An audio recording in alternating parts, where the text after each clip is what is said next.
So anyways, like about 2 million other people, I went to the Raptors championship celebration, party, parade, whatever you want to call it. Raptors championship celebration. I mean, I'm a huge Raptors fan. My favorite, the Raptors are my favorite sports team. So anyways,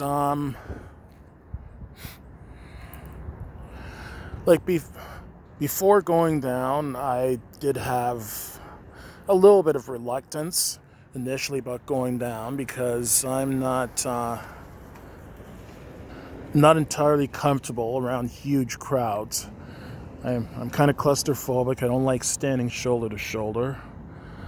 But I decided, okay, I'd go down anyways to show my appreciation for the Raptors. And I just decided to go down my terms. Like, I figured, okay, if I get there and it's just too crowded, then I'll leave or go somewhere that's less crowded.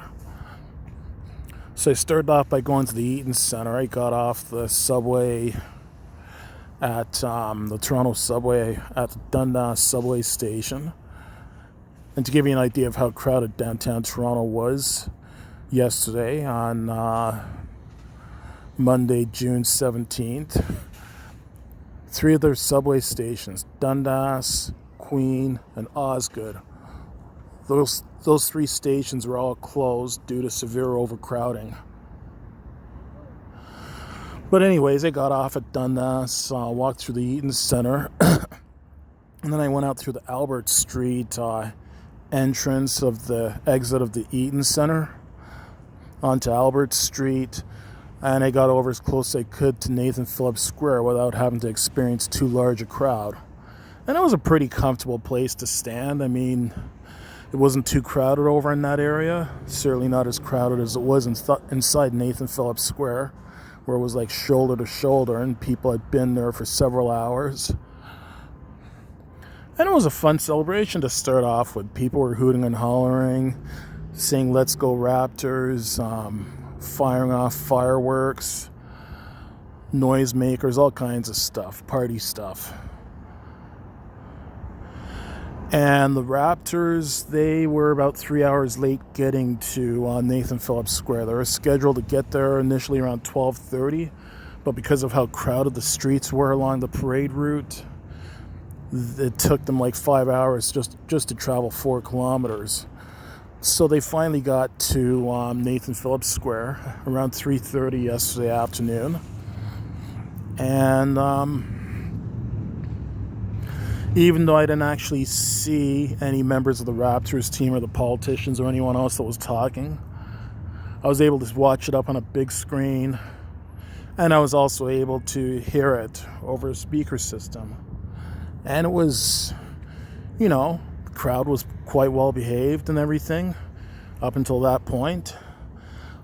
It started getting a bit more crowded a bit too crowded for my liking, so I moved back a few feet, and I was standing at a comfortable place. And I was standing there, and everything was calm, and they were talking and all that on stage, and all of a sudden, just scores of people started running towards me. And I suspected, okay, was there a shooting or something? So I figure if that many people are running, there must be a good reason for it, running for their life. So I started running for my life as well, too.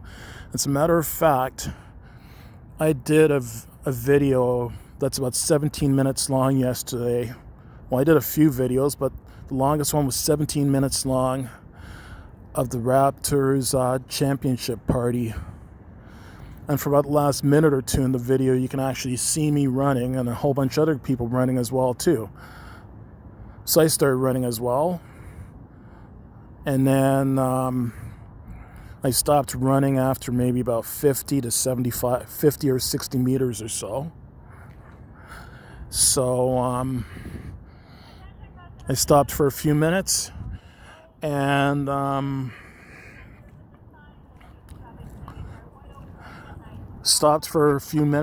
running, and heard lots of people asking, what's going on? What happened? And I didn't know initially what had happened. A couple minutes later, this one guy was saying to me, oh, there had been a shooting. Or no, he said to me that someone yelled, shooting, shooting. And it was his thoughts that it was just someone trying to scare the crowd, someone doing it as a prank or something, that there wasn't really a shooting. Like, he was convinced there had not been a shooting.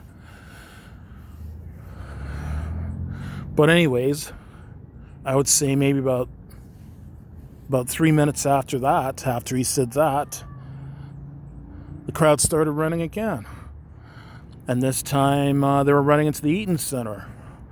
And I heard people saying, run the Eaton Center, go in the shopping mall. So I ran into the Eaton Center along with the crowd as well, too.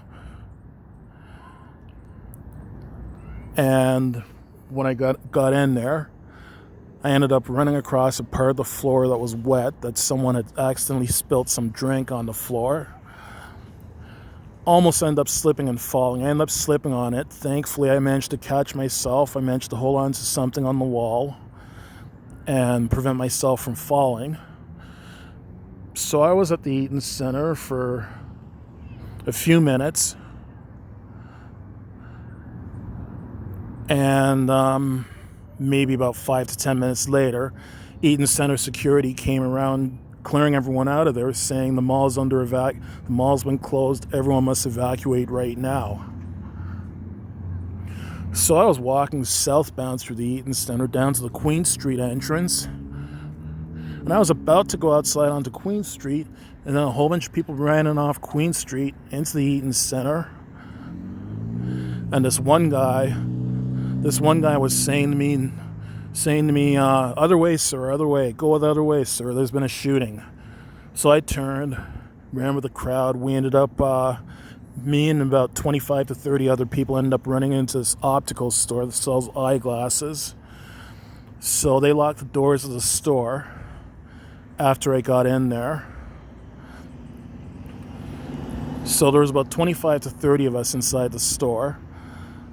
A couple minutes, and the one thing that was going through my mind this whole time, after hearing about these shootings and all that, is, oh my God, my sister is also down at the Raptors parade as well too, and I know she went down earlier than I did, so she was able to get a better seat inside Nathan Phillips Square.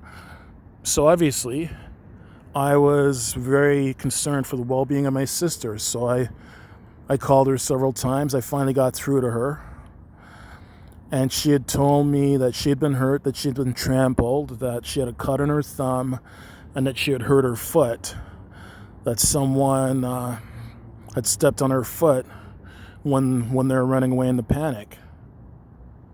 Like, I'm sure it was accidental. Someone was just panicking, and they accidentally stepped. I'm sure it was accidental that they stepped on her foot. Like, for all I know, the person that stepped on her foot might not have realized where they stepped. But anyways, she was saying at that point that she doesn't think she's too badly hurt. Like, her foot is sore and all that, but she was on her way down to Union Station. She was going to meet me at Union Station. She was walking down Union Station, and I said to her, okay, you know what? If a first responder, police, fire, ambulance passed by, because she was walking down Bay Street, then flag them down and let them know you need help. You need to get to, and I told her you need to get to the hospital. And she had initially said to me, oh no, I don't need to go to the hospital right now. It's hurting, but I can make it home. I can make it home to Mississauga.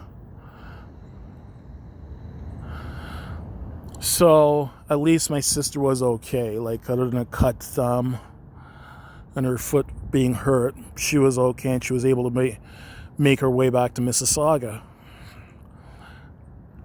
And then she said to me, I'm down at Union Station. Do you want me to wait for you? So I told her to leave without me, because I was still inside the store at Eaton Center that was under lockdown, not knowing how long I'd be there for. Like, am I just going to be there for a few minutes, or am I going to be here for several hours? So after about 30 minutes of being there, they finally let us exit through the back door.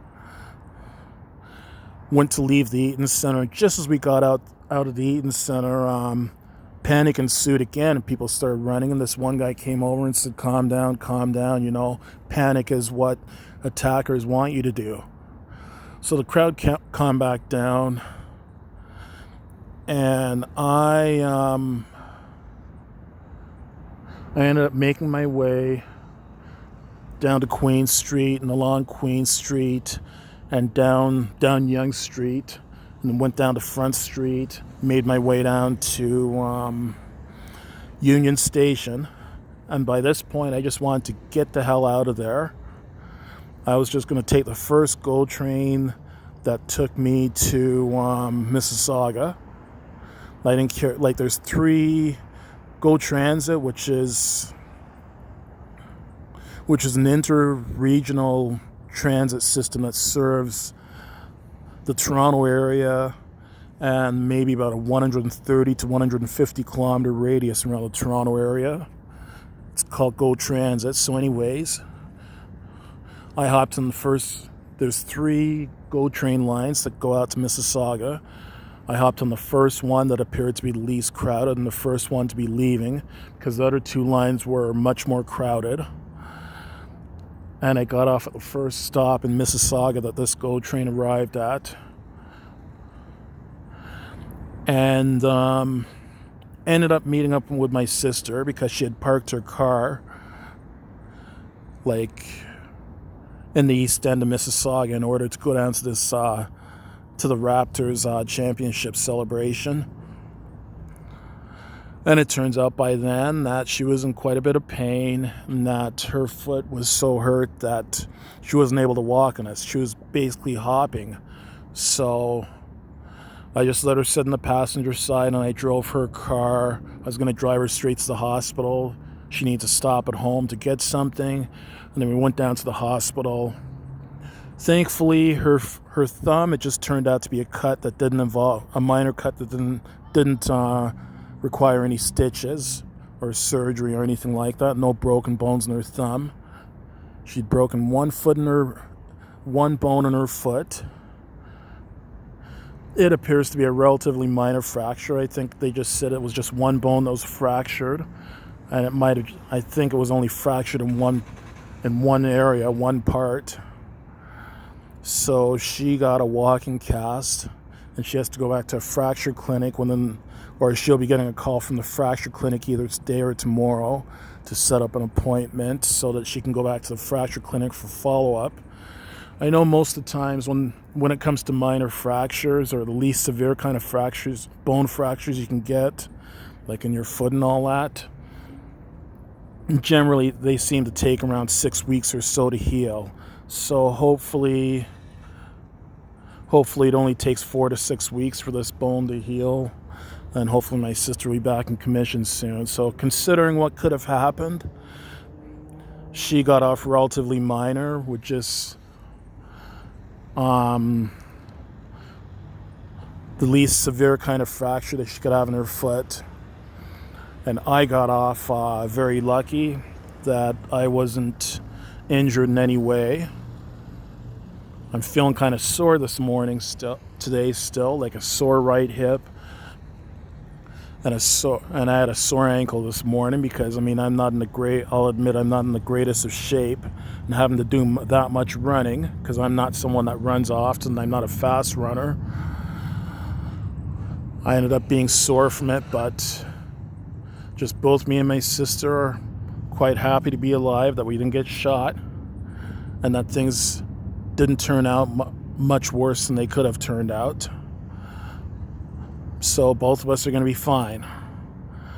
But I can't help but be absolutely fucking pissed off that some fucking pieces of shit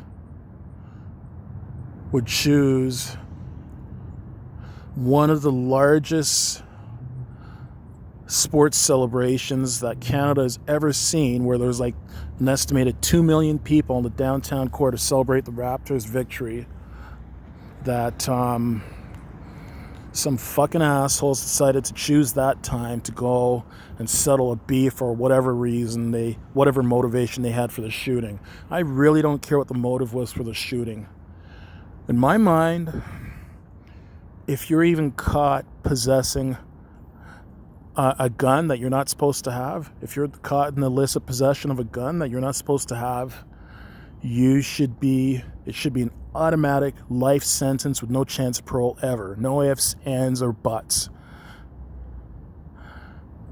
And actually, I kind of think that if you murder someone or even attempt to murder someone, I'd be in favor of public executions, to tell you the truth.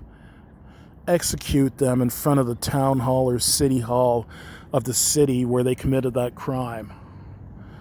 Yeah, I'd be in favor of public executions. But at the very, very, very least, they should be charged. They should get life in jail with no chance of parole ever. It should be an automatic life sentence with no chance of parole ever if you're convicted of murder or even attempted murder. Nobody has any fucking right to do what they did. Like, there was 4 people that were shot and 2 people that were stabbed at this Raptors victory celebration yesterday, on a day when we were celebrating greatness and something that brought so many people so much fucking joy. And these assholes decided to go and stab and shoot people.